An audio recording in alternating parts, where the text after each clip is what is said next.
Have you ever felt the words rising in your chest only to die in your throat? The moment when your heart pounds, your mouth dries, and the silence swallows what could have been said. You tell yourself, next time I'll speak up. But next time comes and still you say nothing. The room is full of voices, people laughing, exchanging ideas, throwing opinions into the air like sparks in a fire.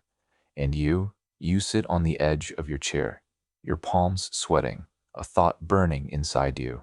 You know what you want to say, you know it could matter, but something holds you still.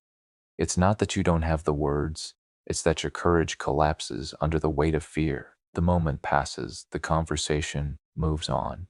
And just like that, your voice is gone, left unspoken, unseen. You replay it later, lying awake in bed, whispering to yourself what you should have said, what you would have said if only you had been brave. But the replay changes nothing.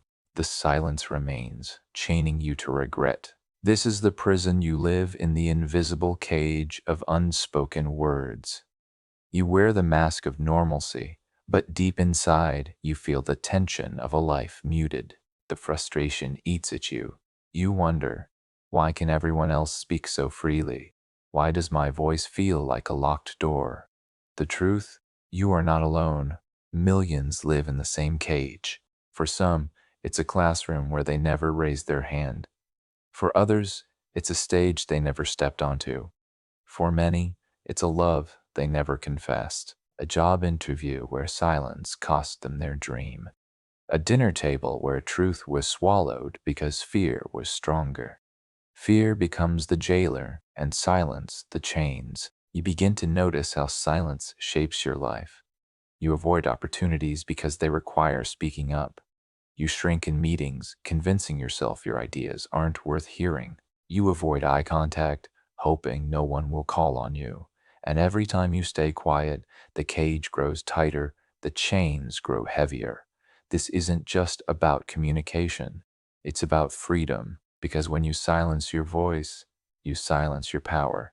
But here's the secret no one told you. Fear of speaking isn't about words. It's about exposure. It's about standing naked in front of the world, not with your body, but with your truth. And truth is terrifying. Because what if they laugh? What if they reject you? What if your words prove you're not enough? So you convince yourself, better to stay silent, better to remain unseen than to risk being broken. But deep down, you know the cost. Every time you hide your voice, you bury a piece of your life. Flashback. You remember that one defining moment. Maybe in childhood. Maybe later when you tried to speak and were shut down. A teacher mocked your answer. A parent silenced you with anger. A crowd laughed when you stumbled. That moment seared into you a painful truth. Your voice is dangerous. Better to keep it locked away. And so you learned silence. You learned invisibility. You learned to nod instead of speak, to smile instead of protest, to whisper when you wanted to roar. But here's the turning point. Silence feels safe, but it's killing you. Because every human being has a fire inside a story, a truth, a voice meant to echo in the world. And when you silence that voice, you deny yourself the chance to live fully. Communication is not just a skill. It is survival, influence, connection, love, opportunity. Without it, doors remain locked. With it, the world opens. This is why Speak Boldly begins here, in the silence that chains you, because you cannot learn to speak powerfully until you see the prison for what it is. You cannot master fearless communication until you admit how much fear has stolen from you. Imagine yourself walking through a corridor lined with doors. Each door represents a moment in your life, a job you didn't get, a relationship you never started, an idea you never shared. You hold the key, but you never turned it. You stand in front of door after door, realizing the same thing. Every door was locked not by them, but by you, by silence. Now imagine this corridor stretching endlessly. Every future opportunity you face will add another locked door, unless you choose differently. Unless you decide, I will no longer let silence steal from me. The world is waiting for your voice, your ideas, your truth, your story. No one else can speak them for you. And while silence may feel safe, history remembers only the voices that were spoken. The leaders who dared to shout truth into chaos, the dreamers who dared to declare what others thought impossible, the ordinary people who stood up in extraordinary moments. Your voice is not small. It is not worthless. It is the single most powerful weapon you will ever carry. But power unused is power wasted. So the question becomes, will you remain silent, or will you dare to unlock the chains? Because this journey, your journey begins not with shouting, not with eloquence, not with a perfect speech. It begins with a choice. The choice to no longer let fear dictate your silence. And as you stand on the edge of this decision, you can already feel the shift. That burning inside your chest, that's not anxiety. That's life demanding to be heard. That's your soul begging to speak. That's courage whispering, it's time. But here's the truth. The chains will not fall easily. You will face the trembling, the doubt, the racing heartbeat. You will confront the shadows that tell you you're not enough. But every chain can be broken, one word at a time, and in breaking them you will discover not just your voice, but your freedom. Have you ever felt your body betray you? You want to appear calm, confident, unshakable, yet your hands tremble, your voice cracks, your heart pounds so loudly you wonder if the entire room can hear it. In that moment, you're not fighting the audience, you're fighting yourself. You stand before them, 1,000 eyes fixed on you. It doesn't matter if it's a crowd of 5 or a hall of hundreds. The effect is the same. Heat surges through your chest. Your breath turns shallow, clipped, uneven. Your palms dampen. Your throat tightens. The thought that was crystal clear moments ago now feels like smoke, slipping through your grasp. You open your mouth to speak, and the sound that emerges is fragile, thin, hesitant. A shaking voice, and with every tremor, every quiver, you hear the whispers in your head grow louder. They see your weakness. They see your fear. They see through you. This is the physical toll of fear. It's not just mental. It's a storm inside your body, a war between what you want to say and what your body thinks will keep you safe. Evolution built you to survive danger, not to stand on a stage. And so your nervous system does what it thinks is best: fight, flight, or freeze. But in the modern world, those primal instincts don't protect you. They betray you. Think back. You felt it before. In the classroom, when the teacher asked a question and you knew the answer, but your throat locked shut. In the boardroom, when your manager asked for ideas and your mind went blank, even though you'd rehearsed them 100 times in front of someone you admired. When your hands shook as you tried to say the simplest words, each time you told yourself you weren't good enough. But the truth is, it wasn't weakness, it was wiring. Your body reacts as though you are under attack. Adrenaline surges, your heart rate doubles. Blood rushes away from your brain to your muscles, preparing you to run. That's why your thoughts scatter, why your memory collapses. You're not broken, you're human. But here's the paradox. The very body meant to protect you becomes the anchor that drags you down, and so you stand there trapped in a body that won't obey. A prisoner of trembling hands and a shaking voice. Silence follows. The pause grows heavier, unbearable. You think they're judging you. You imagine laughter, whispers, rolling eyes. But more often than not, the crowd isn't mocking. They're waiting. Waiting for you to claim the space that is already yours. Yet in your head, the voice of doubt is merciless. You're failing.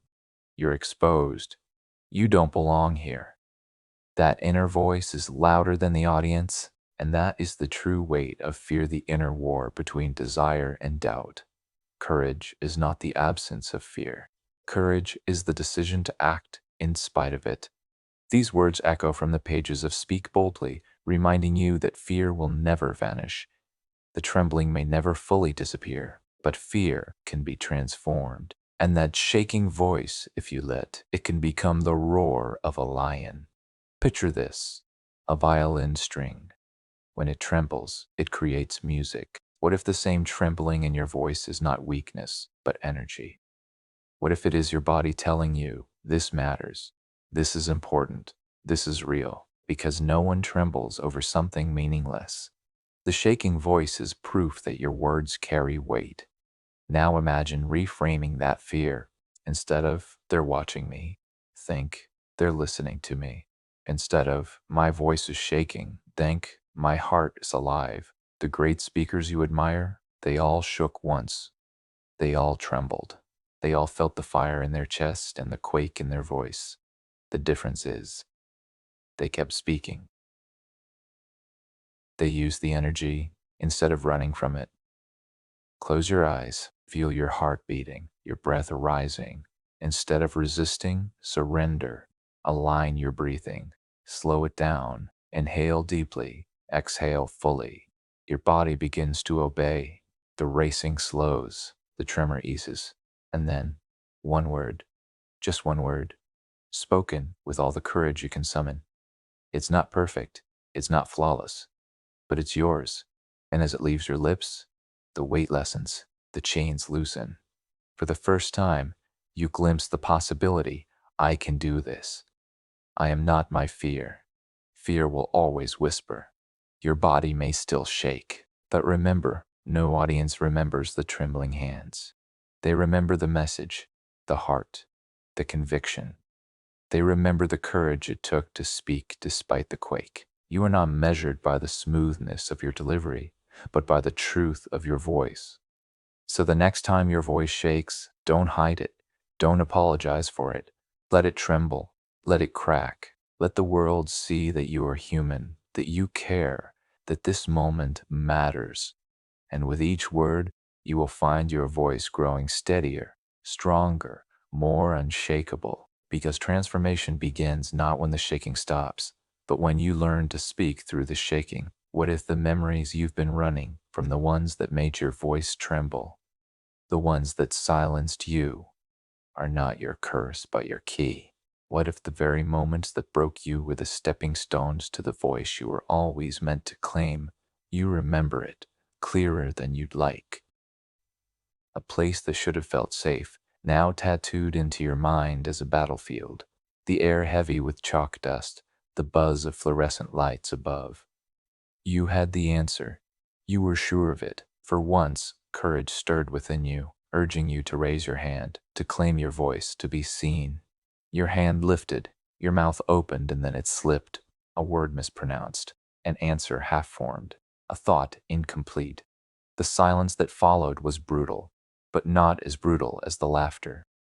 A sharp, piercing wave of giggles that cut into your chest, your teacher's raised eyebrow, the smirk of the boy. 2 desks behind you, the whisper that rolled across the room like fire. Wrong. And something inside you crumbled. The message etched deep. Speaking is dangerous. Your voice can betray you. Later in life, the stakes grew higher. No longer classmates, but interviewers. Not desks and chalkboards, but desks polished to perfection and eyes that scanned your resume like a verdict. You rehearsed for days. You practiced answers in the mirror, shaping your mouth to sound confident, strong, sure. But the moment you sat in that chair, your body betrayed you again. Your mouth went dry, your palms dampened with sweat. The interviewer asked a question you had answered 100 times before in preparation, but your mind became a blank canvas, wiped clean by fear. Words stumbled, scattered, evaporated, silence stretched, heavy and humiliating. Their eyes narrowed, their pens scratched across the paper, and the unspoken judgment landed like a gavel. Not enough. You walked out of that building with the shoulders heavy, the echo of silence heavier still. That day burned another lie into your memory. Your silence will always cost you opportunities, and then came the stage. Perhaps it was a presentation at school, a speech at work, or a performance you were once excited to give. The room darkened, lights blazed down, and dozens of eyes, or maybe hundreds, locked onto you. You clutched your notes, rehearsed lines dancing nervously in your head, and then the storm arrived. Your throat tightened, your voice cracked, your chest heaved. Fear hijacked every breath. The words you had memorized disappeared like smoke. You rushed, stumbled, skipped entire parts, desperate to get through. When it was finally over, the applause was polite but pitying. You stepped off that stage not just defeated, but broken. You told yourself you weren't meant for this, that your voice wasn't built for the spotlight. These were the moments that broke you, not because of what happened in the room, but because of what you carried afterward. You didn't just fail in those moments. You believed those failures defined you. You believed laughter meant unworthiness. You believed silence meant weakness. You believed the stage had proven once and for all that you were not enough. But here's the truth you've been avoiding. Those moments never defined you. They shaped you, yes, but they didn't finish you. Every warrior has scars. Every leader has failures. Every fearless voice has trembled before it thundered. You are not broken. You are simply unfinished. The book whispers to you now. Your past does not silence you. Your interpretation of it does. These words echo like a beacon, forcing you to return to the scenes you've buried, because until you revisit them, until you see them differently, they will always haunt you. So you step back into them, one by one. You walk into that classroom again. You hear the laughter, you see your own red cheeks, your trembling hands. But now you ask yourself, was that laughter really about you? Or was it the shallow amusement of children who didn't understand? You weren't a failure. You were learning. And learning, by nature, requires mistakes. That day was not proof of your inadequacy. It was proof of your courage to try. You walk into that interview room again. You see yourself shaking, fumbling, blank. But now you look deeper. You realize that wasn't a reflection of incompetence. It was fear. And fear is not a permanent label. It is only a feeling. Skills can be built. Confidence can be trained. And silence, yes, silence can be broken. You step back onto that stage. You relive the panic, the trembling, the cracked voice. But you notice something new. You showed up. You stood in front of the light while others stayed hidden in the dark. You didn't quit. You spoke, even in imperfection. That is not weakness. That is courage in its earliest form. The pain of these memories has distorted them. It told you they were evidence of your unworthiness, but when you strip away the shame, you see the truth. Those moments didn't destroy you. They prepared you. They carved out the very space where strength will grow. And now, instead of running, you face them. You let yourself feel the weight of them, the laughter, the silence, the stage fright. But you do not collapse under that weight. You carry it because it is not a burden anymore. It is a foundation. Here's what you must understand. Fear feeds on memory. It whispers, remember when you failed. It will happen again. And for years, you believed it. But now, courage is born when you answer, yes, I remember, and I survived. That is the turning point. That is where power begins. Close your eyes and imagine yourself standing in a vast battlefield. Scattered across the ground are the broken fragments of your past, the classroom, the interview, the stage. These ruins tell a story, not of weakness, but of survival. They are not gravestones. They are stepping stones. Proof that you endured, proof that you can rise again. Because the truth is this: no one speaks boldly because they were never broken. They speak boldly because they chose to rise despite being broken. Fearless voices are not born fearless. They are forged in the fire of failure. So the next time that whisper returns, remember when you failed, you will answer differently. Yes, I remember. And those moments built me. Every moment that broke you was also a moment that built you. You just couldn't see it then. But now, you do. What if I told you that the loudest critic in your life has never been the people around you, but the voice that lives inside your own head? The whisper that says, you are not enough. You will fail. You will be exposed. What if the enemy you've been running from has always been you? You wake in the morning with sunlight breaking through the curtains. But even before your feet touch the floor, a shadow enters your mind. It's not a person, not a sound, but a thought, sharp, quiet, corrosive. You're not ready. You feel its weight pressing against your chest. You shrug it off, hoping the day will silence it. But it doesn't. At work, the meeting begins. People share ideas. Energy fills the room. You know you have something worth saying, an insight, a perspective, a spark. You open your mouth, but the voice inside rises louder. Don't embarrass yourself. What if they laugh? What if you're wrong? And so you sit still as others step forward. The meeting ends, and once again you walk away with words locked behind your teeth. This is the enemy within, the inner critic, the saboteur that looks like your reflection and sounds like your conscience. You've heard it for years. Maybe it began in childhood, in the classroom when a teacher's harsh words cut deep. Maybe it was in the locker room when laughter echoed at your expense. Maybe it came from a parent's impossible standards or from society's endless comparisons. At first, it seemed like just doubt, but over time, it grew into something bigger, a relentless whisper, a constant reminder of your flaws. You learned to live with it, almost forgetting it was there until every time you tried to speak, it struck, pulling you back into silence. Fear does not live in the world outside, the book reminds you. It grows in the theater of the mind, and the harshest spotlight is the one you turn on yourself. Think about it. When was the last time the world truly silenced you? When was the last time people actually mocked you or shut you down or told you your voice had no value? Rarely, almost never. But how many times has your own mind convinced you of those things without proof? How many battles have you lost without ever stepping onto the battlefield? That's the trick of the enemy within. It wins by keeping you from fighting at all. Imagine yourself walking into a room filled with strangers. Your palms sweat, your heart races. You hear that voice. They won't listen. They'll see through you. They'll know you're weak. But pause. What if, in that same moment, you turn the question back? What if they do listen? What if they respect me? What if I am enough? The atmosphere shifts. The room is the same. The people are the same. The only change is the voice inside your head. Suddenly, the enemy weakens. Suddenly, silence begins to break. Still, defeating this enemy is not easy.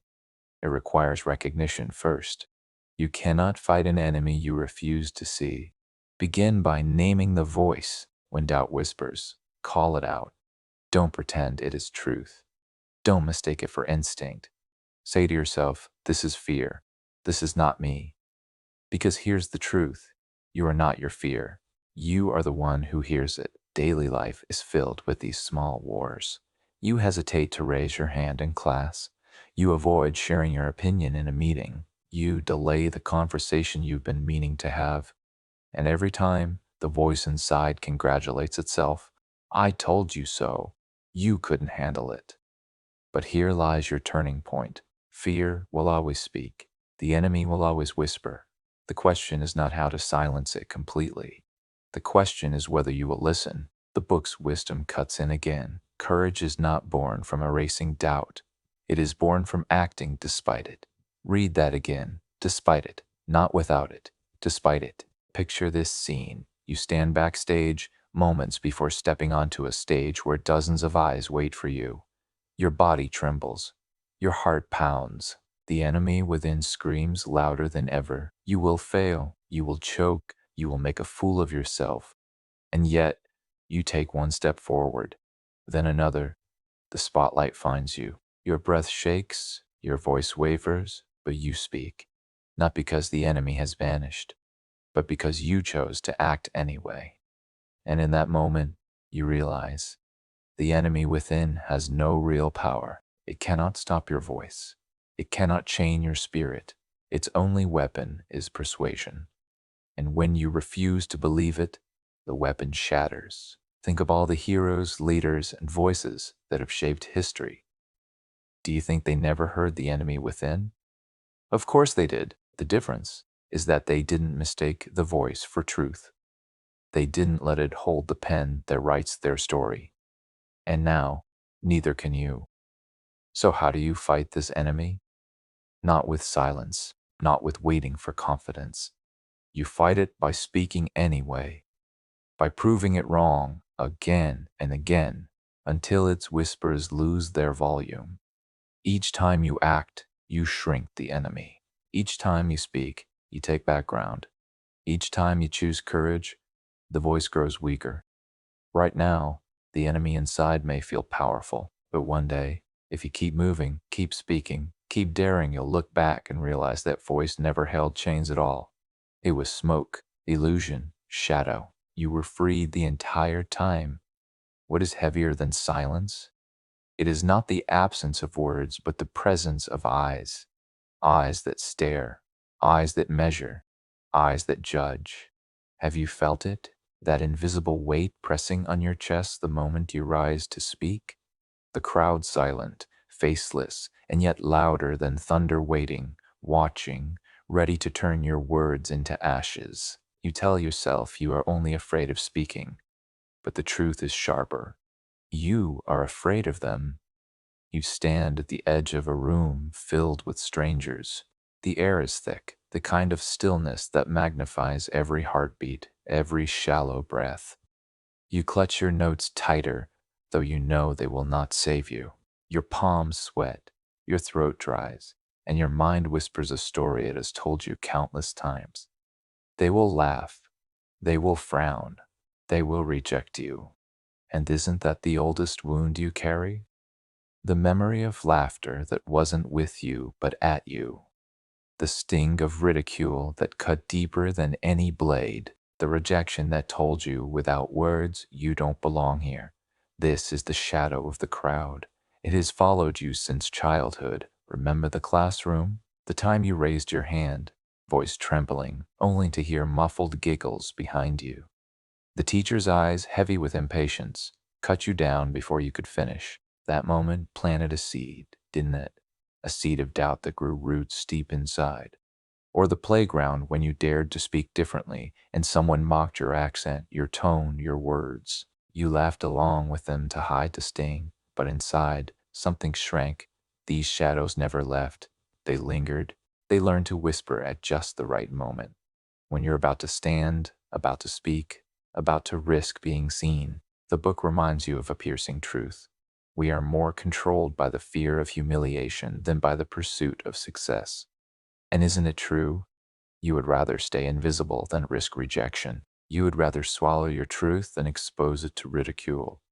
You would rather let opportunities pass than endure the echo of laughter. The shadows of the crowd have shaped your voice into a whisper. And now, when you want to shout, only a fragile sound escapes. Imagine a stage bathed in golden light. You stand behind the curtain. Beyond it, hundreds of faces wait. They are strangers, yet in your mind they are judges, critics, executioners. Their silence feels like a trap. Your body stiffens. Every memory of ridicule sharpens. That one cruel laugh from years ago, that one rejection letter, that one look of disdain. It all merges into the crowd before you until they are no longer individuals. They are shadows, dark and faceless, wearing every mask of rejection you've ever known. But here's the paradox. The crowd is not one voice. It is a sea of countless lives, each carrying their own fears, their own insecurities.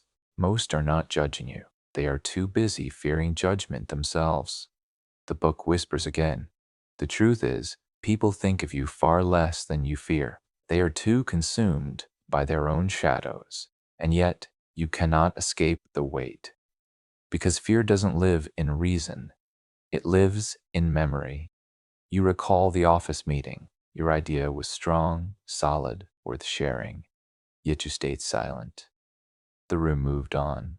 The moment slipped away, and someone else spoke less prepared. Less thoughtful, but louder. They got the nods, the approval. You got regret. Or that gathering of friends when a story burned on your tongue, aching to be told. But as soon as eyes turned toward you, you shrank. Your words withered. And later you wondered, why can't I just speak? Every time you choose silence, the shadows grow darker. Every time you yield to the fear of ridicule, the crowd wins without saying a word. But pause, breathe, look deeper. What if the crowd is not the enemy? What if the shadows are not theirs, but yours projected outward, reflections of the fears you never faced? The truth strikes you like a sudden light. The crowd is a mirror. It is not their judgment. You fear it is your own. Cinematic silence. You stand alone in the middle of an empty hall, the echo of your footsteps loud. The chairs are vacant, the stage bare, no eyes on you, no judgment, only you. And still you hesitate, still you doubt, still you feel the weight, because the shadows are not out there, they are within. And until you face them, no crowd in the world will ever feel safe. The book offers you a compass. Exposure is the cure. Step into the crowd again and again until the shadows lose their power. It will not be easy. Each step will sting, each word will tremble, but slowly, painfully, beautifully, you will discover something extraordinary. The crowd is not a monster, it is a canvas, and you decide what picture you paint upon it. So you begin. The next time, you speak a little louder. The next time, you meet one person's eyes and hold them. The next time, you let your voice crack and do not apologize. And then one day, in the same room where silence once choked you, your voice cuts through, clear, firm, unapologetic, and you see it. Heads nodding, eyes listening, hearts opening. The shadows recoil, they shrink, they dissolve in the light of your courage. But courage is not final. It must be fed, nurtured, practiced. The shadows will try to return. They will whisper, they will creep, they will remind you of old wounds. The question is, will you let them rule, or will you step forward again and again and again until the crowd is no longer a threat, but an ally? What if the most painful scars you carry are not from the words spoken to you, but from the words you never spoke? What if silence, which once felt like a shield, has been quietly rewriting your story, not with what you did, but with what you failed to do? This is the haunting weight of silence. It feels safe in the moment, but it costs you more than you ever realize. You remember the job interview. The room was cool, the table polished, the fluorescent lights humming above you. A question was asked, one you knew the answer to, one you had rehearsed until it was etched into your mind. This was your chance. This was your moment. Yet when your lips parted, no sound escaped. The answer you carried inside withered in the stillness. And in that hesitation, someone else filled the silence. Their words were heard. Their story moved forward. Yours stalled. That night, as you replayed the scene over and over, the thought burned. If only I had spoken. It wasn't the first time. Go back further to the classroom. You had an idea burning in your chest, bright, different, alive. You wanted to raise your hand, to let the idea breathe, to see it take flight. But just as your arm lifted, fear gripped you. What if they laugh? What if they roll their eyes? What if I sound stupid? Slowly, you lowered your hand, shrinking into the background. Later, when someone else voiced something similar and the teacher praised them, you sank into your seat with a cruel realization. That could have been me. But silence doesn't just rob you in classrooms and interviews. It steals from your heart. You think of the person you once loved, sitting across from you, eyes searching, waiting for words that could have bridged the space between you. You felt them pressing against your chest. I love you. I need you. Please don't go. But your lips never moved. Fear held them shut. And so they left, walking away into a silence you created. You told yourself it wasn't meant to be, but deep inside, you knew the truth. It wasn't fate that ended it. It was silence. Silence is a thief. At first, it feels like armor protecting you from embarrassment, rejection, ridicule. but it does not protect you. It robs you. It robs you of influence. In conversations, in meetings, in moments where decisions are made, your silence renders you invisible. Others shape the future while you voice your ideas. Your brilliance remains locked inside. Silence robs you of love. Relationships don't crumble because of too many words. They collapse under the weight of words never spoken. Vulnerability withheld becomes distance, and distance grows into emptiness. And silence robs you of legacy. No one remembers the truths you kept inside. History is never written in whispers. Change never begins with a thought left unspoken. Brené Brown once wrote, "Vulnerability is not winning or losing. It's the courage to show up and be seen when we have no control over the outcome." Silence is the opposite of vulnerability. It is a refusal to show up, the refusal to be seen, the quiet surrender of your truth before the world even has a chance to hear it. At night, the cost of silence grows unbearable. You lie awake with the echo of all your unsaid words. The moments replay interviews, classrooms, stages, conversations with people you may never see again, and the questions whisper like ghosts. What if I had spoken? What if I had tried? What if I had dared? Regret becomes heavier than failure. Rejection would have hurt, yes, but at least rejection would have given you an answer. Silence leaves you with nothing but an endless chain of what ifs. And then comes the breaking point, a moment so sharp, so undeniable that silence shatters around you. Maybe it is watching the opportunity of a lifetime pass to someone else because you stayed quiet. Maybe it is realizing someone you loved is gone forever, and the words you meant to say will never reach them. Maybe it is standing in the wings of a stage, hearing your name called, and knowing you will never forgive yourself if you let silence win again. In that moment, you realize silence has cost you too much. You cannot afford to pay that price anymore. So you decide, even if your voice trembles, even if your palms sweat, even if your words stumble, you will speak. You will speak not because it is easy, but because silence has stolen enough from you. You will speak because your ideas matter, even if not everyone agrees. You will speak because your truth matters, even if not everyone listens. You will speak because your love matters, even if not everyone stays. You will speak because silence has never been safe. And when you do, something shifts. The first time, your voice shakes. Your words feel clumsy, unsure, but they land. Someone hears you. Someone nods. You taste victory in its smallest form. Then another time, you tell someone how you feel. Instead of laughter, instead of rejection, you find connection. The wall between you begins to crumble. Then, another moment, you stand before a group, fear still pulsing, but you speak, and as your words fill the air, you see it. Eyes widening, people leaning closer. Silence in the room, not from your absence, but from their attention. Every time you speak, you reclaim a piece of yourself. Every time you choose voice over silence, you carve your story into the world. Instead of letting it fade into invisibility, you realize something profound. Your trembling voice carries more power than your perfect silence ever could. The truth settles inside you. Silence was never your protection. It was your prison. Your voice, even broken, is braver than silence. Your truth, even raw, is stronger than absence. Your words, even imperfect, are worth being heard. The world does not need your silence. The world needs your voice. And now you are finally ready to give it. But as you rise, as you begin to break free, another enemy waits. This time it is not in the world around you. It is not the crowd. It is not rejection. The next enemy lives closer, quieter.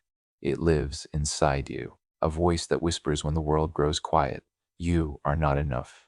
Silence was the first enemy. But this one, the voice within, may be even greater. And to truly claim your voice, you must face it head on.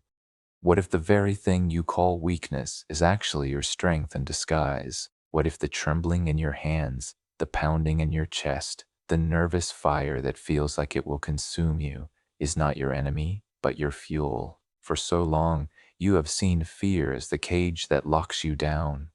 But tonight, you begin to understand fear is not a chain. Fear is Maya, and fire can either burn you to ash or forge you into steel. You remember the moments when fear felt like suffocation, standing before a crowd, your throat dry, your heart racing, your thoughts scrambling like scattered birds. Every time, you cursed the feeling. You wished you could kill it, erase it, silence it. But deep inside, a question simmers. What if this fire is not meant to be extinguished, but redirected? The day begins with another small test. You wake, already tense, thinking of the meeting ahead. You feel that rush of nerves in your chest, like a storm gathering. Your first instinct is to suppress it, to label it as weakness. But today, you pause. You remember James Clear's words from Atomic Habits. Every action you take is a vote for the type of person you wish to become. And you wonder, what if your response to fear is also a vote for weakness or for power? So instead of shrinking, you sit upright. You close your eyes. You breathe into the panic, deeper, slower, until you can feel its edges. The sensation doesn't vanish, but something shifts. The pounding in your chest is still there, but you realize this is energy. This is life force, raw and unshaped. What if, instead of calling it fear, you called it fuel? You began to test this theory in daily life. At the gym, where you used to quit early when your lungs burned, you now push through. You whisper to yourself, this burn is not pain. This is progress. At work, when asked to contribute ideas, you no longer shrink from the rush of anxiety. You lean into it. Your heart races, but you let it carry your words forward. And on a late evening jog, when the night is silent and your body is tired, you run harder, fueled not by ease, but by fire. Each time the same realization strikes. The feelings that once paralyzed you are the very signals that you are alive, awake, moving toward the edge of growth. But fear is persistent. It doesn't bow easily. One afternoon, you're invited to a gathering, a chance to speak, to share, to stand before others. The old pattern returns, shaking hands, shallow breath, the inner voice whispering, you are not enough. For a moment, you consider backing out. It would be easier, safer. But then you remember, fire uncontained will consume you. Fire directed will light your path. You step outside for a moment, close your eyes, and imagine the fear as flames in your chest, wild, erratic, dangerous. Then, with a deliberate breath, you envision it channeled, not scattered, but focused, like a torch in your hand. That torch does not burn you now. It guides you. When you return to the room, your body is still alive with heat, but your steps are steady. You speak. Your voice wavers at first, but then it steadies. People listen. Some nod. Some smile. And you realize the fire that once silenced you is the same fire that makes your words burn with truth. This discovery doesn't happen overnight. It happens in the small, invisible battles you fight every day. The moment you decide to walk into the gym when you want to stay home. The moment you raise your hand when your voice trembles. The moment you choose action over avoidance. Each time, you cast a vote for the version of yourself who channels fear instead of fleeing from it. James Clear writes, habits are the compound interest of self-improvement. And now you see, the habit of reframing fear is your compound interest. Each repetition, each choice, each redirection turns fear into fire and fire into fuel. You begin to see patterns. When you feel the sweat on your palms, instead of saying, I'm nervous, you tell yourself, I'm ready. When your pulse quickens, you no longer curse it. You say, this is energy. The same biological response that once paralyzed you is now your ally. Fear doesn't disappear, but it transforms. And slowly, the impossible begins to feel inevitable. Then comes the night that tests everything. You're asked to give a talk, larger than anything before. A full audience, lights bright, silence heavy with expectation. As you wait backstage, the old sensations surge, trembling legs, racing heart, heat rising to your face. For a moment, it feels like too much. The old voice returns. You cannot do this. But now, you have learned. You close your eyes, breathe deep, and whisper, "This is fire." You imagine the fear as energy coursing through your veins, a current not to drown in, but to ride. The tremble in your hands becomes vibration ready to release. The pounding heart becomes a drumbeat announcing your arrival. The sweat becomes proof that your body is awake, alive, prepared. When your name is called, you step into the light. The audience watches. For a moment, silence grips the room. But inside, you know the truth. The fire has not come to burn you, it has come to forge you. You begin to speak.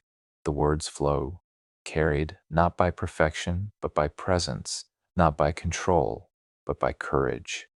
The audience leans in. Some eyes widen, some faces soften, and you know you have turned fear into something greater. In that moment, you finally see fear was never your enemy. It was your teacher. Every tremor, every racing heartbeat, every burning breath was a reminder that you are alive, that you are stepping into the space where growth happens. Fear was never weakness. Fear was fuel, waiting for you to strike the spark. But as you step down from the stage, heart still pounding, a new question emerges.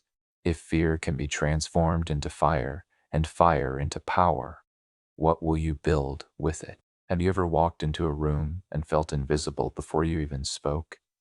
The words were in your head, rehearsed, polished, but somehow, the moment you stepped inside, your body betrayed you.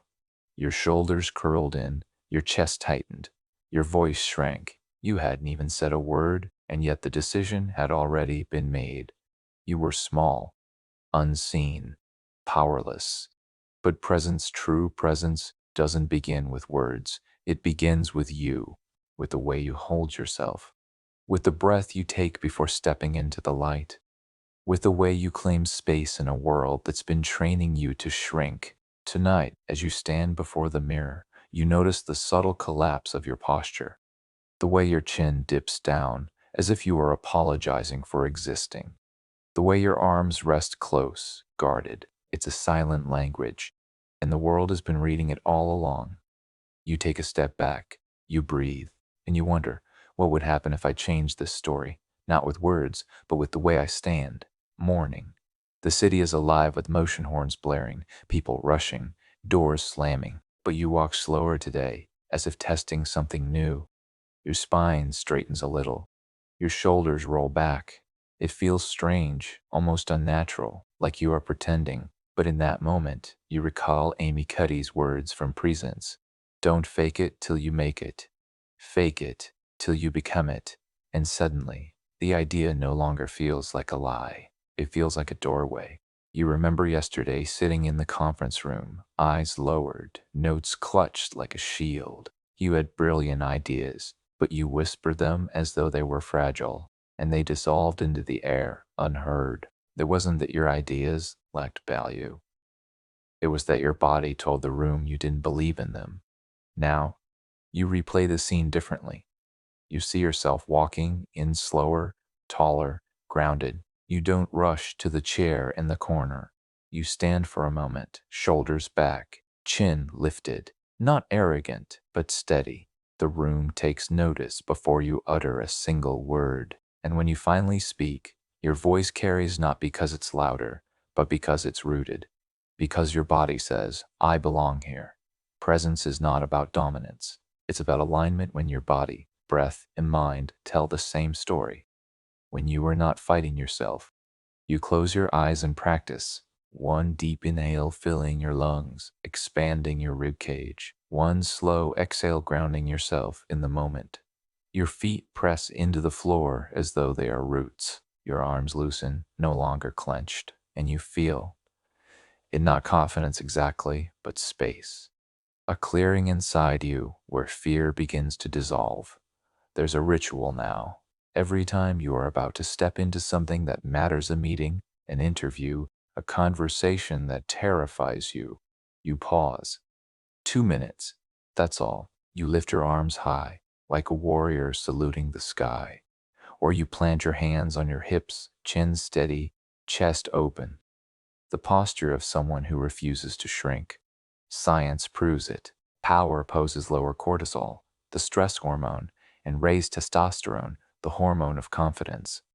But beyond the science, there's a shift you feel in your bones. You are no longer walking and begging for approval. You are walking and offering presence, and the world reacts differently.